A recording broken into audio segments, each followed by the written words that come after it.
Just yesterday, I came across a very disturbing news development. ICE has detained a New Zealander on the US border. She was arrested without good cause and has been held captive in poor conditions for weeks. It was assumed that she had been kidnapped. A Kiwi mum and her 6-year-old son are in an American immigration prison tonight, but the reason for their arrest is unclear. The US Immigration and Customs Enforcement Agency, known as ICE, arrested Sarah Shaw and her son Isaac on July 24.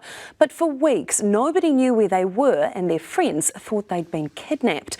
Political reporter Glenn McConnell's been following this developing story and he joins us now. Glenn, has anyone been able to speak to Sarah?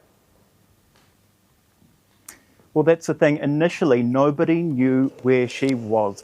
Her friends say they were worried she was kidnapped, and that's because ICE didn't properly register her arrest and the arrest of her son.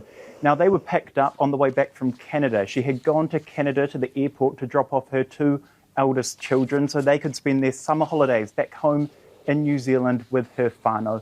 I've actually just spoken to her whānau here, and this has been incredibly stressful. They say it is even worse because her father right now is going through some medical issues. So this added stress is just making everything much, much harder. But during the time, her friends, yes, they thought that she was kidnapped, and I spoke to her friend in the US, Victoria. She is one of just 2 people who the prison guards will let Sarah speak to. She said it is a dire situation at this Texas detention centre. She is sharing a room with 8 other people. Sarah has been having almost daily panic attacks. She's unable to sleep throughout the night. This is disgraceful. Our government must contact the USA and demand her immediate release. Instead, they have shown weakness, openly admitting that they know nothing about the case. It is disgraceful. They need to contact the USA and ensure that she is released, compensated, and given a formal apology. Threaten them. If action is not taken, New Zealand will withdraw from the Five Eyes, suspend military ties with the USA, and align with China.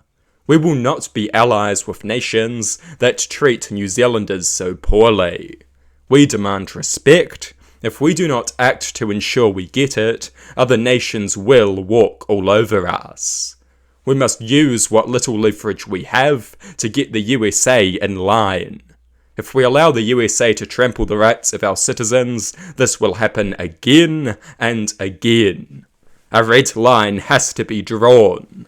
And the New Zealanders who support Trump as he does this. The self-proclaimed New Zealand nationalists who support Trump as he violates the rights of our people. These disgusting frauds. This disgusting treasonous scum. They wouldn't know nationalism if they tripped over it.